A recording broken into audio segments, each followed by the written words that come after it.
Malaila mali e aho e ki mo lelei ai tonga kotoa fia ke talitali lelei ki mo tonu ki o mo ngā hiongongo mo le tio kai uma ai televisione tonga ki he hoani. I he wakaiko ia ki ngāhi ulo i o ngongo, tali e he kabineti ai tohi halafononga ki he whakaralaka tu uloa hono tolu a tonga ki e ngawe aki i he tau i homo fulu kahoko. Hono he pule anga au si telelia fua whiwhine tonga koe uluaki i he Pasifiki ki ne mau e pale whakalanglangi a New South Wales ko e Local Woman of the Year Award.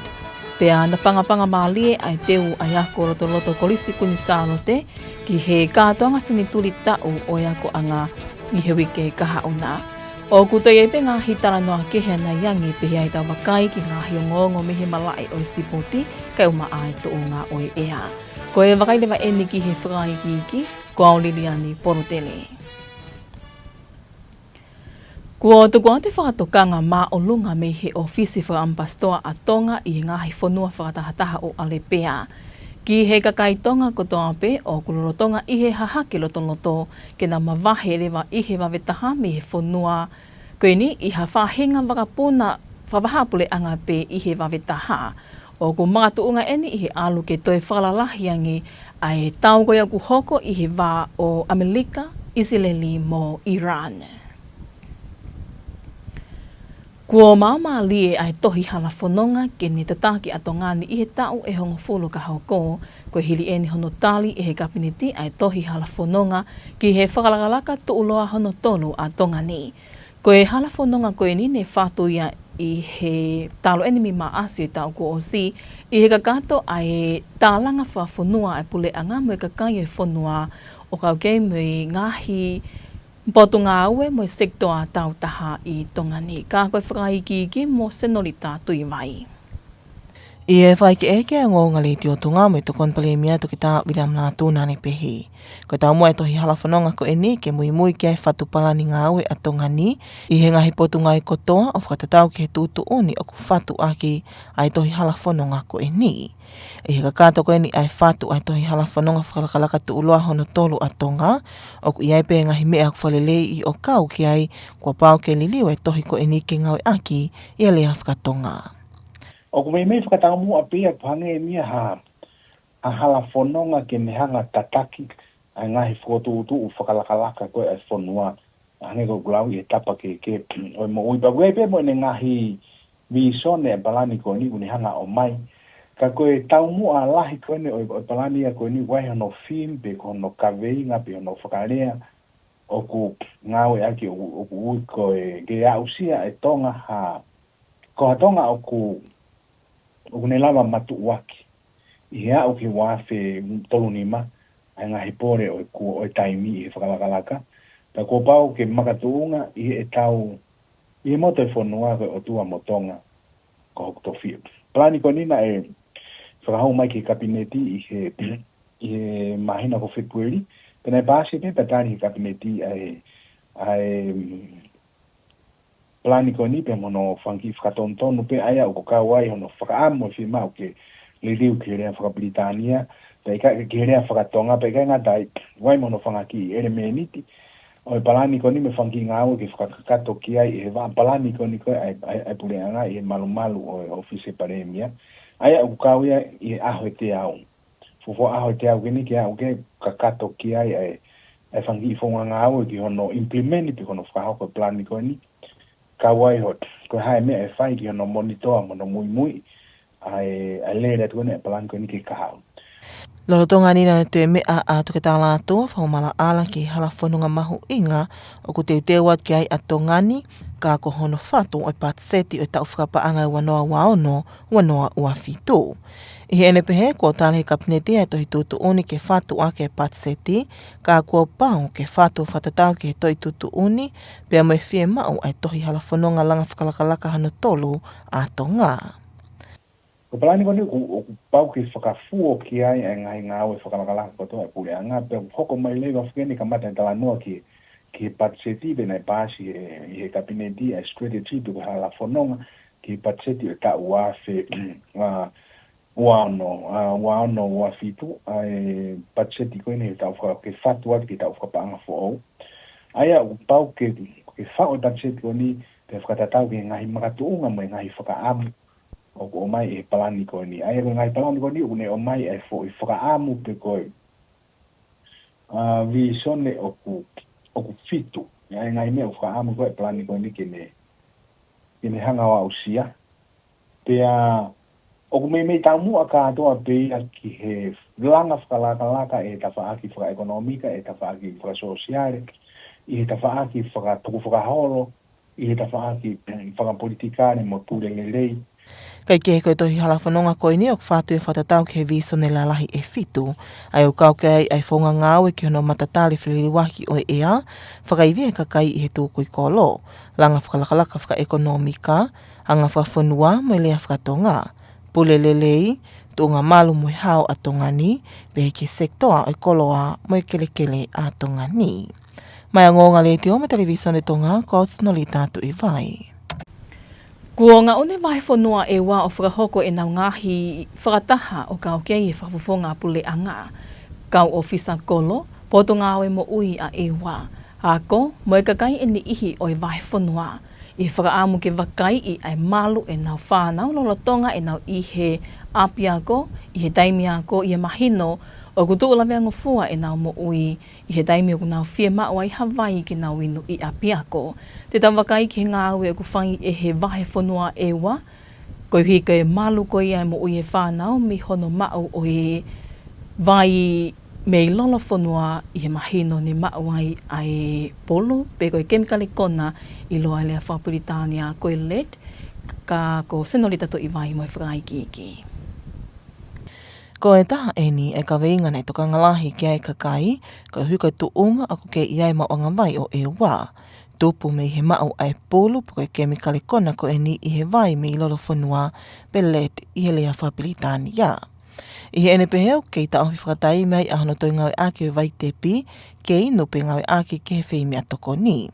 I he whai ki e kia ngonga le te o tonga mo e whakafofonga pule anga o e watu i pilotu la waki nane pehe, ko e tahene ka weinga nei o hake whakataha, ko e uhi, ko e whia mao ke whapapau i e tamasii mo e tahine aka kotoa pe o knau taktaha alu pe mo e nau hina vai mi api ki he ako. Nā te pehe la waki o ko pehe kaupule ako o ko whapatapoto anga ke ta ofi whakatai mi hono ngawe ake ngai whakatau anga mea tokoni i he ngahi ako anga. Me o hape ai fuke mea ko ia, ai mau inga ki he ngahi tanke vai e ngahi api a koke toi whakalahi e ni. Ka ngahi ri e whakatari ngahi tanke vai e ni. Ka mo e kore ki mātua ua tonga ui he ka wosia koro e kore. E mau inga ange takitaha ai a hina vai e ni tamasi. Ke alu mo ki tamasi o whapapau alu mahani hina vai me ri e mi ono api ke ako. Pawai mana uki mea tokon, kia soke ngai kentin ngai ngau e aku pe ngai. Api ako, ka pehe, ka upure ako, e whakapoto pe ki taofi fo taimin, ko i ngai kai whakapapau, na una o me po tala mai ka whawawe e ngahi mea tokoni ko ia, ka una u kore whakamātua ato pa kui he ka usa koro me kore ke ngai mātua. O whamatak taha ngahi a mea kai e ne tamasita mo e ne hina vai, ko i e toonga ko i ni kumau ia ke aranga mo ni tamasi o whakapapau e whoki mo ia kui toko e a kōku kei toi ni ina vai o whoki mo ia ke o toi ngā wea ke ngāhi vai pai pa tau tau te whito ke ngāi kinti uta mo a staha mo ua ko tamai ki whoko hao pewi inua kua whike pai pa ka whakapapau i kuange mātua wange e whai peo no toi takaya te ka usa koro ki apia ke whakapapau i kurawa whatongia ko i ni. E mahino ko e lawe angofua wawe tahato mau whanau iki. Lo tonga ni nei mahina e tokanga makehe ke maonga vai mei he uha, o ku whapapau i he sawe potungai mo ui ke whakapapau i o kia tanke vai ai apina fuanga kotoa pei.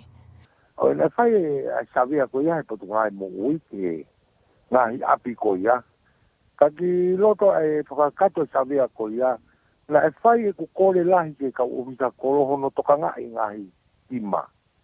Ka weo kia api o kia sima e frita iai, ka tae no foi. Na ukore ata ko ia ke ngawe atu ake he kaunga api o kia hasima, mo whakapapau e ngahi rere e ngahi sima ko inu kore he potungai mu ui ke whakakakato mai. Mahape te na ukore ki he mei ke kipe ko e waa ko ini le toka ngahi whai ngata amak whakai nā tūla ke lawa o mea ngahi sima ke ngā wea ki ngahi api koini. Kai lolo tonga kou ka jana o sima ku kore pa utari whi maari pe e ngahi api e whakahoko mai ka usa koro ke nau ngā wea. Ka koseni ke maurere loloa e sainga pe ke kore mai ngahi sima koini ko i ngā na whaka no kai lolo e kai ni tau fia i mo ngā te vai. O ko mahino kei whatatare sivitu o wai mau anga vai o ewa ai nei whakawhalawat ki no usila ni afi ke whakapapau i ai o la. Mai angonga le tio me televisione Tonga ko osnoli tatu i vai. Kua unohi hake ai whewhine Tonga ko ana tuia nuku ka koe tale ki ta pule o i kautaha polosi tohi tuinis. Koe fuafua whewhine ia mi he Pasifiki ke ne kau i he kau whewhine e tolu i New South Wales ke whili e he potunga aue ka kai whewhine o New South Wales ke mau ai pale whakalanglangi makehe a au sitelelia koe Local Woman of the Year Award wanoa wao no. Koe pale whakalanglangi o kune whakamaho inga ai ngafa koe ia o e ka kai whewhine ko toa pe i New South Wales mo nau aonga ki he kakai i he tōku i kono. Ko e makamaile maho inga mo whakahistoria e ni maatongani i ono tā e tuionoku e uloafi maatongani mo e Pasifiki, hili hono whakatoka ngai makehe ia mi he puleanga Australia ke ne kau i he kau mao whakalanglangini. I hono whaiki eke o tuionoku e hongongo ai le dio me televisione Tongana ani whakahai a ene mawhana i hono whakatoka ngai e ngāwe kune whai ma ai ngai whunua e Pasifiki. Ia mahino na e tēmene kina ke te ia, he koe ni ngāwe ni whai pe i he loto viritaki mo e whie ngāwe ke uhi koe ka hau hono whāmili. Koe mea koe ne whakahoko maki tāne pe mai ofisi ana mau loto peke i loto mau sio at whenga. Those are the exact words mai o mai koe ka hawe, he ofisi ana mau loto peke i loto mau sio at whenga. Koe tāri e ko hinga e whakakoro kia ai awa koe ni koe e ku whenga, that's it. Koe koha mea o ku lawa ka koe mui whenga. He kou kia te au koe award o kai ko kia te au whawhoi tui kai ki he kakai pepine ko toa pe o ku ai whae pe koe kui, pe koe mehekitanga, pe koe auntie o whenga pea nā kuongo i maorara pe te temna mai ia he pompong koe ni he ku sio koe i ai ko hi koe ni i ke he nei mua mai. Ko e ku i ai ko hi koe kakai pepine ke he nā whataki mai he. Pamu ai kakai pepine lahi nau ke pai ngā ue tutui whataki a hun. O pu lahi nau ngā ue na tolo ka ki whakailunga. Pea koe ahawani ku, o mau whotutu ke whakailunga ia ke awo te sabate koe ni. O mai au ai kakai pepine Pasifiki o ku nau taki ngahi area ke nau o mai o tara noa ke nau ngā ue. Ke mahino koe ki awo te koe ni o koe ka mea whakawhoitui ka koe halanga whakamata pā whakawhainga maaria nia ke tau kakai i kai ngata katonga ke kakai Pasifiki as well, Koe taha e ni i he polokalama a Australia o ku nau whakamaho ingai ai kakai whewhine i mahino o ku whakailonga i whakawahapule anga i he ahawalu o maa asita o kotoa ai kakai whewhine. I ene pehene whakaloto lahi ai a tuia nuku ke kakai whewhine o Tongani ai maho inga ke nau tutui pe ki mua pia whai pe ngā we ki e tōku i ngā tāka koe mea tēpō ke tō mua whakamaho inga pe e he kakai whewhine ki nau tolu whakawhoitui kai malama ki nau whakalakalaka ki mua. Ko whakatonga e te ngāwe ke te whakatonga i pe e kita ai ui kua whaika ki tā Ko e te kamata ngāwe ki mui e te whenga ki te kei whatonga i mai hatu e taha i tua ka rewhi whatonga i pe e kita te ngāwe whatonga i e hotoloto whale a e te ngāwe. Pea ko ene whakatonga i koe hoto po i sea ka leko whakanatura pe ene tuku whakalahi. Kia te kautoko tau ngāwe ko tau ngahi loto whale me tau whanau whangamoko pūna. Si e mea kuma o tau ni ma. Kau whai pe whenga. Koe whakaloto lahi taha ke hoko atu Koe taha whatongia lahi taha o e kautoko ka pipine koe whataki. ko e mui fataki ko mana tu e fine ki ko e fine na e mui fataki ma pe helo tu e porque te au que la taha e ku fenga ka o fenga ta ya la mo no no fa na mo na na ko e la hangi tenga nga we he tu tu yo he fenga e que te motor ko ta pe singa he fa e a ke ta o ko e ku tamai fe fine ngo fe fine ko ai mo fa mo ko na o ko fa am te na tu pa ke pa na mana tu e fenga mari ko ni e o ku kai tenga ta ke a loto o tutui ma loto o fenga. Loro tonga ni ku kei tuku pai pe a tuia nuku ke kei hoko hoko le leia toi pe e nau ngāwe mo i kautaha Twinis ki hono toko nia ai ka kai he tuku i kolo. O i kei ngata pe ma atu ngani ka ke kei ope atu pe ki ngai whonua kaunga api e Pasifiki. O ku kau keni e nau polo kalama ngāwe whakauhila ai ako na osima o e kole mi api ako i wawao ki e nau mamasola ke whai a hono toko nia ha o ki hono whakauhila o ngahi api no whaanga i fisi mo Papua New Guinea ai o te eke ke iai ha uhila mo no whaanga o i kau i tō. Ko hono lele i taha mo no iwi malawa pehe e tuia nuku e whainga ki whakakato a ki ngahi whie mao ki hataha whie mao vivili ai toko ni. Kua tūtai pia whonga ola ai longolongo kātoanga ai kolisi ko ni Salote te whito e niki he kolisi lolo Tonga. I he teo ko iai kātoanga o seni tuli i he wike kaha una. Ko e hili eni mea ai tāhine kuinina na spau o wakai ai whaiva maulu ulu ko ia ai whāna wako kolisi lolo Tonga. Ani awhi i he mala e pangai lahi ko e konga o e teu ki he kātoanga ko ia i he wike kaha una kā ko senolita tu i vai mo i whakai ki hiki. Kolis Queen Salote. Katoa. Nofo.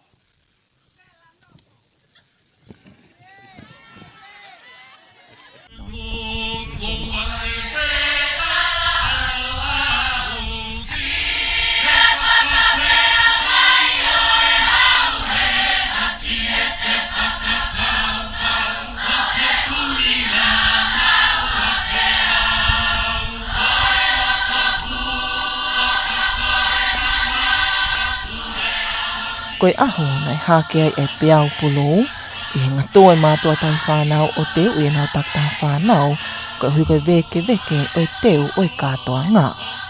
Koe polo kalamani kona whakaari ali makehe ai whaiva, ka koe mā ulu e kolisi lolo Tonga, ai a koe mā i moa ai tahine kuini ko neunga whanua, koe ni Salote tupo tolu. Koe hingoa o e taanga, koe tala alo au. Koe maulu wahenga piai a prinsesi halai walu mata aho, pia ta ofi wahenga ai mata pule lahi, mo i tokoni mata pule lahi. Koe whakapotu o iai a hai sipe o hata kalaua vaya, ka koe sisi taha i hai whana o no pile vaya, mo lady vaya kua ne pekia.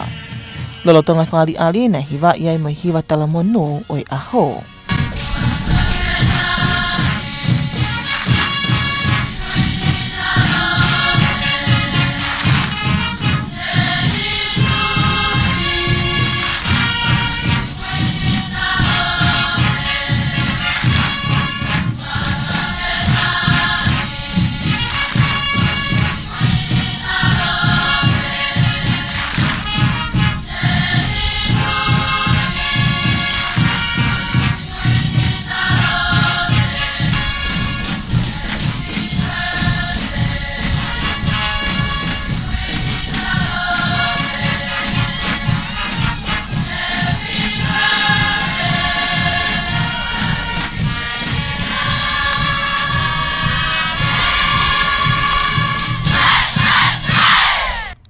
Kai kehene ka kātou e whakali aliko e ni, pena e au whangatoko he tahini kuini, o ne wiki ai ai ako lolo Tonga i he whakamāku kawhi o kuna whakahoko, koe uhi koe kātoa ngā. Koe taha ai whaiva whanau. Koe me ai a oku viviri ai kakai ke nau mamata, i e mā ulu ai koe Queen Salote. Taha. Ta tau pe me tafa aki koe ke tafa aki koe. Me lalo ki olunga. Taha. Whanongo ke ongo puna ke kuna he ke kamata hiva moe nafa ke taha.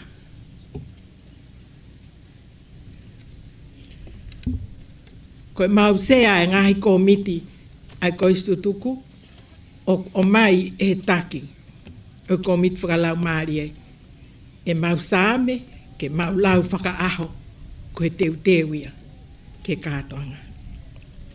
Pea kouto o mai e sāme aho ni. Hiva tōlu ke ai e vēsi koe ni.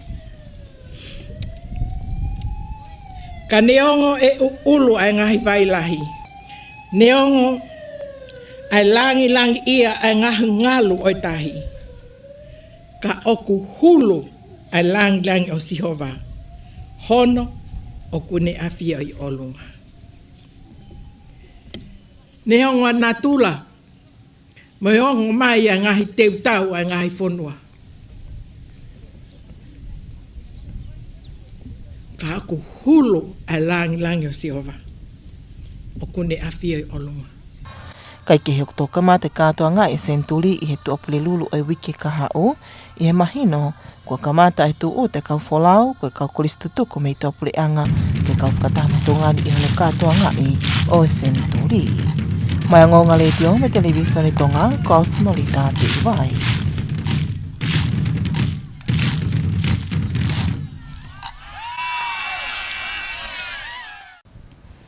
O ni ngongo whaalota whanua ia ki hawani ka ngā ngongo mihe malai o sipoti hoko mai a mo lite a Tongatapu.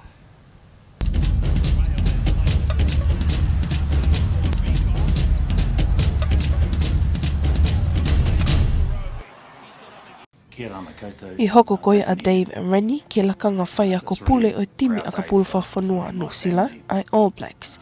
O kone hoko ai koe fōfua toko taha Pasifiki ke a o ke lakanga koe ni. Ia fōfua whakataha e whai ako me kau whai ngongo hili ai whakaha e he kautaha a ka pulu a New Zealand. Na whakamalo ia e Rennie a ene whine e ki. Aia ko whiwhine mei titi ka weka i raro Tonga otu motu kuki.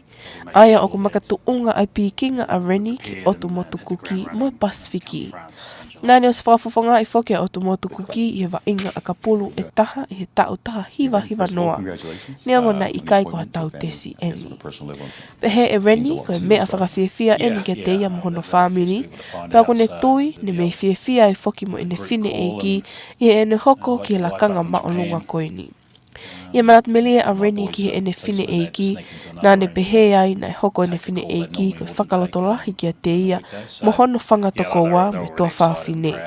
Pea o ku whiawhia a Rennie i he ilo o ku kau e otu motu kuki, i he ene whakawhawhonga i lelei i he ene hoko koia koe whai ako o e All Blacks. Ko toko lahia e ka kai ko nau whakahoko atu e nau talamonu ki whai ako All Blacks for All, o kauhene a palemia o otu motu kuki Mark Brown. O ne pehe ko whainga maalia lelei au pito eni ma ai whanau wa inga a ka pulu o otu motu kuki, tau te whito ki he to utupu. I whakamatala a Brown i he mitia whakasosiale na ane pehe ai, o ku lavale wa e whanau wa inga e whanua o wakai koe tumutumu e o ngā ue i he akapulu, koe whai ako pule o taha o ngahi timi tala o mamani a All Blacks.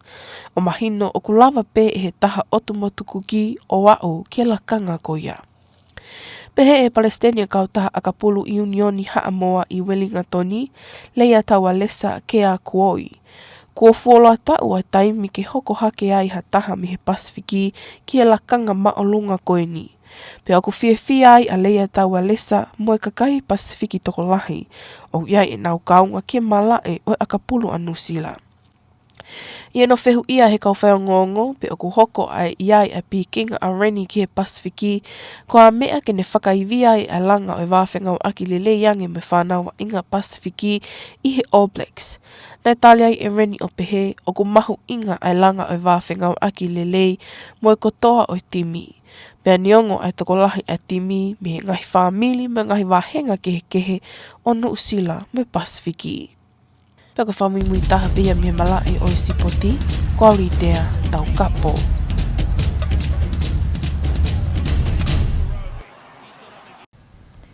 Ko e tuunga o ea I hono tuku mai mi he waawaka I matangi a tonga I whamotu e whakahoko atu ia e Viola vai Nikolo. Malala malia hau eki mo lelei ai tonga kotoa tai tai lelei ki moto ki tau whamatala ea ko ia ki he whiawhini. Ngai tala no lalai ko ia o e whakamatala ea ko e tau wakai ko ia ki he kei alamaari ko e tuunga o ea I ho tau ngai vai whonua tu kei hanga pe ai whaosinga ko ia o e wikeni e tau wakai ki Altamaki e whatmai pa me toke lau. Ka koe hako ke hoko atu pe I te riki tonga pa mo te riki toke lau ko e hui ki toka pe ai Altamaki uha.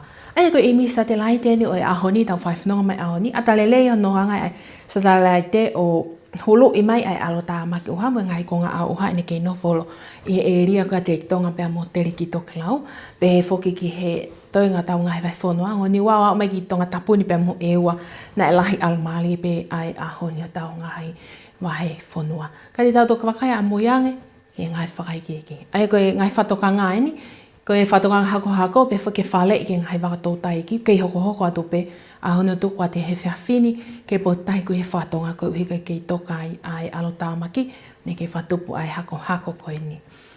Ko e aho ni maka hoko mai ko no siofi Altamaki uha foto I hongo niwa e ka mata uha te hongo niwa e whia whapongpongi pe hefo ke hoko tai pe toko nak mo sa pate te ka ke haviri ke toke lau haha ke whetukutuku mai mo ngahi ko ngā uha ke tau elia me o a o mai ke to kotoa o e otonga e mo ni te pe mo I tūsite ko ia ka mata anga o e wike kahau aia e hoko atu a hono Moimoi ai uha koe ni e whakasinga wike ni ke he ka mata anga o e wike kahau. Whamatanga ia koe ki he whiawhini o a o ki a henghengi o tau ngai vai whonua. Mahino pe ai a ngai haviri me tonga hahake. Pea kei alomaari e pe ia pawhanki uhatu mo tō maa pe. Ta te whito ki a henghengi ka e kei lahiangi taimi e alomaari ai. Pea tau wakai koe ke haviri o tau ngai potahi. A ngai me tonga hahake. Pea e pa ngai taimi e ke ia oai ke maritahi e tahani maua noa I he ahoni. A pe taimi ke maa malohi me haviri. Kai tū kehenga te riki tonga mo te riki toka lau, mahino pe kei toka ai Altamaki, pea oku kei a ngai pe hawiri me tonga hahake, ka oku wau ia ki maritahi e wanima tōnoa, ai oku e hako ia, e ta whaifuno ngātu he pōni ki a henghengi. Ka kua pongpongi nia, whalai te, tau wakai ko tau ngai vai whanua ngai tū ai ea, kono siofe Altamaki uha koe ni, ne ngā unu mai ki he o niwa, ai ako niwa Tongatapu, e a o mai ki ai whawhawhua ki hoa tā e whiawhikoe a pongpongi, uha mai niwa Tongatapu. Ka koe toenga koe ngai vai whanua, ke hohot pe almalie, pe mui pule e koe hawiri me tonga hahake, pe koe fua e mawhana ka pongpongi, o ke mawhana tāko te Kristo Jasi, e tō taha o tau ngai vai whanua a pongpongi.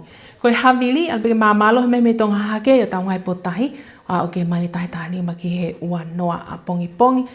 Kei hoko at pe hako I te ritonga pe mo te ritoke lau a pongi. O ke ia o pe ki he malohi koe hako ko mari tahi wani ma ke tō noa iha ngahi taimi a pongina.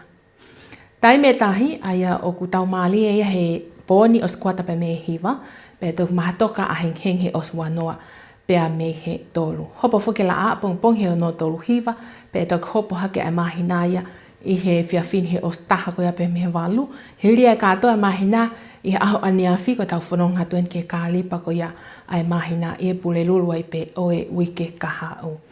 Wha osek pe aho ni mako ka hoko mai anga tau sio ki tu ai Nuku'alofa ni. Kei alamali e pe Nuku'alofa ni he tōna ki pe mo sa pate ka tau wakai ki au tāmaki ko ni o ku whanonga mai pe me he ongo niwa pe me toke lau e a o mai ki Tongatapu ni.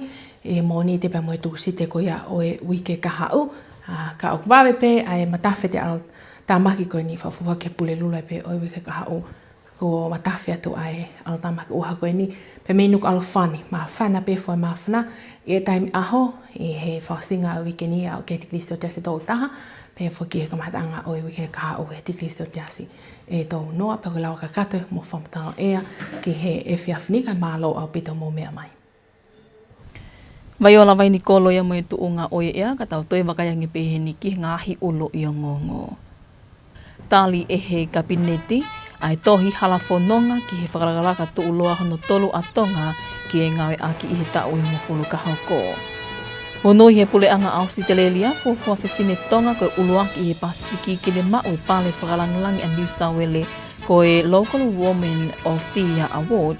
Pea na pangapanga maalie ai teu ai ako loto kolisi kuni Salote ki he kātoanga sini tuli tau o ia ko anga ni he wike kaha ona.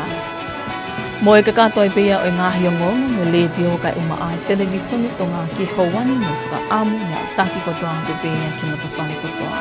Kai malo e tau kei whi au mai ka mō me aha.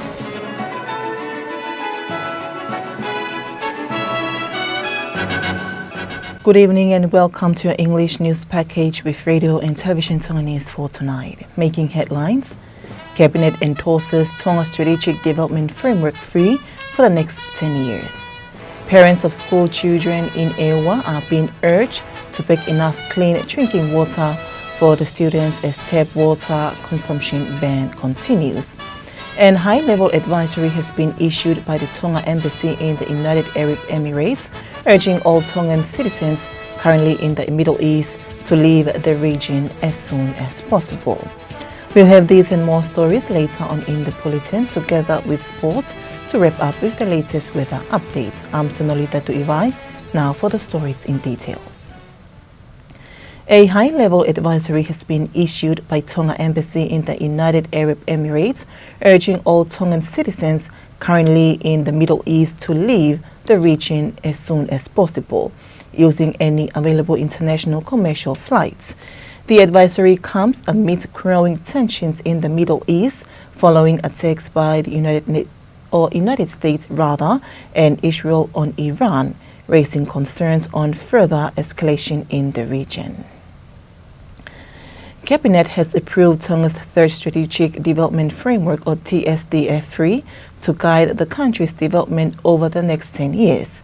The TSDF3 was developed beginning in March last year after nationwide consultations between the government and the people across various sectors. Speaking to Radio Tonga News, the Deputy Prime Minister Dr. Latu says the framework, which will steer Tonga's direction for the coming decades, was endorsed by Cabinet following its completion. Dr. Latu said the main objectives of the roadmap is to guide the formulations of Tonga national and ministerial work plans in line with the policies and priorities set out in the framework. Now that the drafting of TSDF3 has been completed, some final improvements are still being made, including translating the document into Tongan language. Dr. Latu also highlighted another key upcoming process for Tonga, the preparation of the 2026-2027 financial year budget. He confirmed that Cabinet has approved the policy framework that will guide the formulation of the budget, which must align with the priorities and requirements of the TSDF3. The new development roadmap is built around 7 broad national visions. These include climate change resilience, community empowerment, economic development, preservation of Tongan culture and language, good governance, national security and safety, and the sustainable management of Tonga's land and resources. The town officers in Ewa have emphasized the importance of parents and guardians preparing enough drinking water for their school children to take with them while attending classes, with concern about the availability of safe drinking water for children, especially during school hours. Let's take a look. A meeting held yesterday involving the government representative for Ewa, district and town officers, the Ministry of Health, the Ministry of Education and the people of Ewa saw key issues discussed, including the current conditions of Ewa water supply after the discovery of a leak in the island's groundwater supply. As a result, the use of tap water for drinking and food preparation remains temporarily suspended. Speaking to Radio Tonga News, the government representative for Ewa Tuiplotu Lawaki stressed the need to ensure that every school child take their own bottle of water from home to school. Lawaki also said that school principals have suggested it would be wise to temporarily suspend the operation of school canteens, which sell snacks and other food items on school property. community. Meanwhile, there is a clear emphasis on the use of rainwater as an alternative source, with the Ministry of Health conducting survey to ensure every household has a water tank. It is understood that authorities are still awaiting the results of a second round of water testing, which was sent to New Zealand yesterday for analysis. A first ever Tongan and a Pacifica, Anna Tuyanuku, the director of the Twinnies brand Publisher, has been named today in Australia among 33 women in NSW recognised this year by New South Wales Ministry of Women to be awarded with New South Wales Local Woman of the Year Award 2026. Tuyanuku is the first from the Pacific to receive this award, which aims to recognise and celebrate the contributions of local women in their communities. Liliani Polutele with more on that story. A Tongan woman in Australia, Anna Tuyanuku, has been recognised as one of the recipients of the New South Wales Local Women of the Year Award for 2026, making her the first Tongan and Pacifica woman to receive this award as the New South Wales Local Woman of the Year Award 2026. Speaking to radio and television Tonga News, Tuyanuku expressed her gratitude for the recognition of the work she has been doing for Pacific communities. She says it was an unexpected moment for her, as her work has always been driven by determination and a desire to build a better future for her family.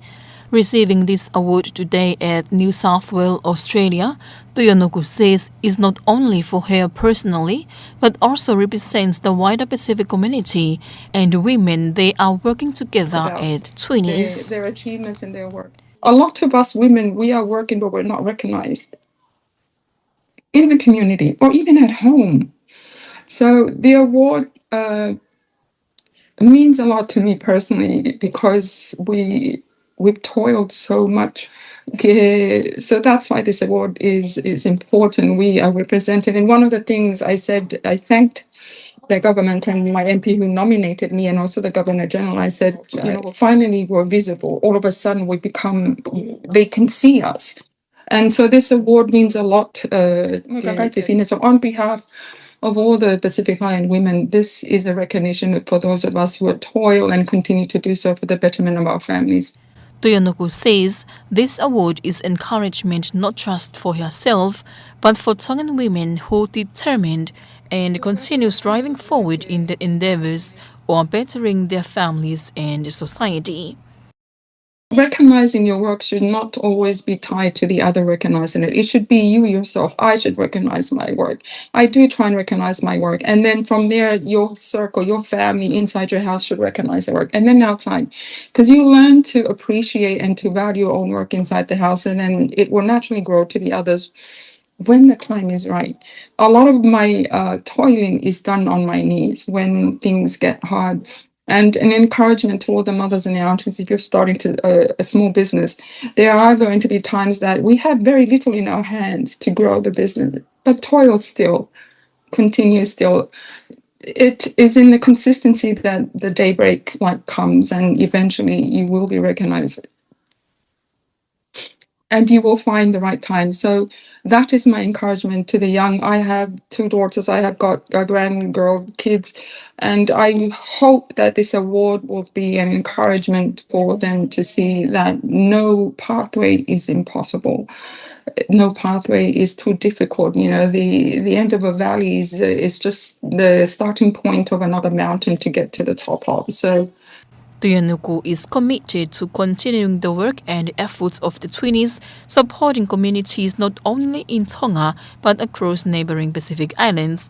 Their effort includes extending the Light project to Fiji and Papua New Guinea. And Her Majesty Queen Anasipa'u presided over the Queen Salote College students' final rehearsal of their performances for their centennial celebrations at the Pangailahi grounds yesterday. Let's take a look.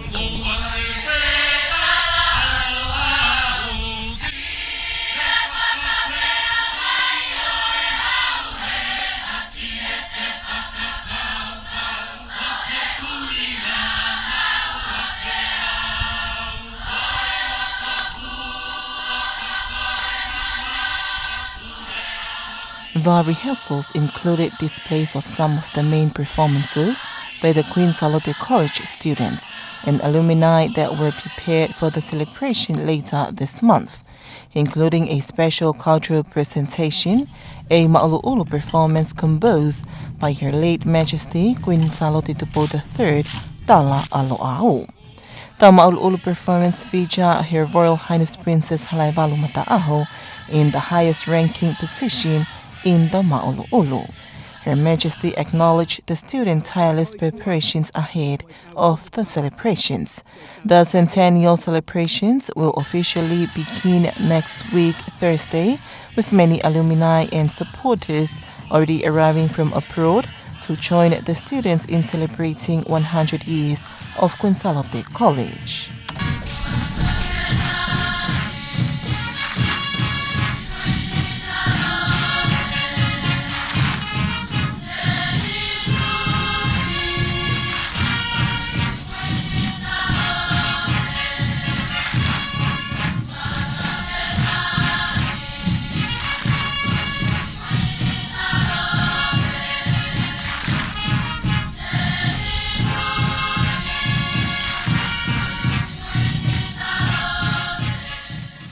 That is your local news for tonight. Sports is up next with Lete Tonga. Stay tuned.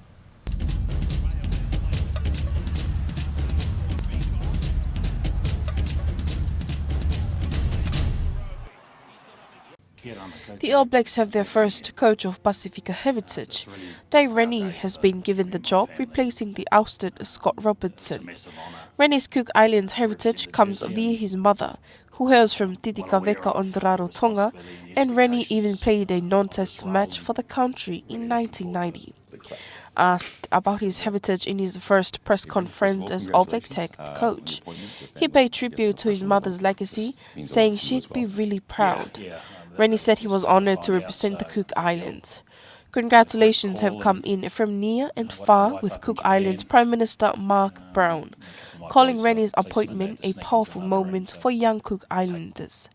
Brown wrote on social media, "As a son of Takitumu, he carries our Cook Islands heritage with him. As patron of the Cook Islands Rugby Union, I know how powerful this moment is for our young players. When they see one of our own standing at the helm of the All Blacks, they see what is possible." Wellington Samoa Rugby Union President Leia Tawalesa Ken Akoi said it is time a Pacific person was recognized at the very top level. Leia Tawalesa said as a Pacific person in the Aotearoa rugby space, he was very proud, adding that this will have an impact, a huge impact to players and administrators of rugby. And in talking about diversity in rugby in New Zealand, this is a clear message that a Pacific person can do the job. Dave Rennie will take up the role in June, with his first assignment in July, when the All Blacks host France, Italy and Ireland for 3 tests in New Zealand.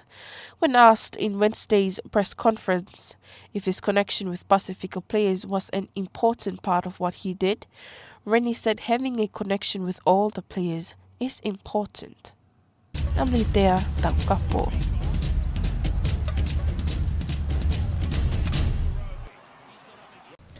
That is Lydia Taukapo with the latest sports news. Up next is the latest weather update to be presented by Viola Wainikolo. Good evening, Tonga. Welcome to your evening forecast from your Met Service. Headline for tonight: fine weather likely to continue over the central and the southern parts of Tonga in the next few days, and also strong wind in the southern waters will likely to continue in the next few days as well. So this image clearly indicates the trough that lies over the southern waters, the Tonga and the Nuku'alofa coastal waters, and this is the reason why we still have strong wind over the southern waters of Tonga, because of the trough that still lies over the southern waters and trigger the strong wind. But for our island division, as you can see, less cloud visible over our islands means that they have experienced fine weather most of the time today. And for the next few days, likely to persist over the central and the southern part. But for the northern part, they're expecting developing low to the east to approach the northern part later tomorrow and also the weekend. So the warning for coastal waters, strong wind, warning and smoke off advisory is still in force for the southern waters of Tonga. In the next 5 days, major concern is this developing low to the northern part of Tonga because they'll bring occasional rain to the northern part later tomorrow and over the weekend, and also extend down to the central and southern part by Monday and Tuesday next week. Forecast for tonight until early tomorrow, expect fine weather, like I said, to continue from tonight until early tomorrow across our island division. And the forecast for our marine, southeasterly winds will continue over our coastal waters of the newest and south to Nuku'alofa, and you can see 15 to 20 knots. The wind will start picking up tonight and early tomorrow. Strong wind up to 25 to 30 knots still continue on the southern waters of Tonga, and also the minimum temperature forecast for tonight around 24 to 26 degrees. So for Friday, like I said, fine weather most of the time throughout Friday over the central and southern part, but take note this trough approach Tongatapu by tomorrow afternoon and bring occasional showers of rain by tomorrow afternoon. And of course, as you can see, the wind speed, the wind direction rather still coming from the southeast and rising up to 15 to 20 knots over the northern coastal waters down south to Nuku'alofa and Ewa. But take note, the southern waters still expect to rise up to 25 to 30 knots at times. Tide prediction: high tide tonight at 9:15, and the next low tide will be early tomorrow at 3:20. Sunrise tomorrow at 6:39, and the moonrise this evening 8:01. And 5 days outlook for Nuku'alofa.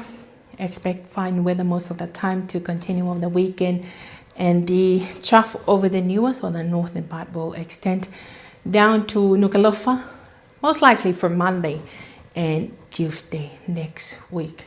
That will be all for this evening. Thank you. That's Viola Vainicolo with the latest weather updates. And before we part, here's one final look at tonight's top stories. Parents of school children in Ewa are being urged to pick enough clean drinking water for the students as tap water consumption ban continues. And high-level advisory has been issued by the Tonga Embassy in the United Arab Emirates, urging all Tongan citizens currently in the Middle East to leave the region as soon as possible. And that's it for tonight. Thank you for your company. Good evening.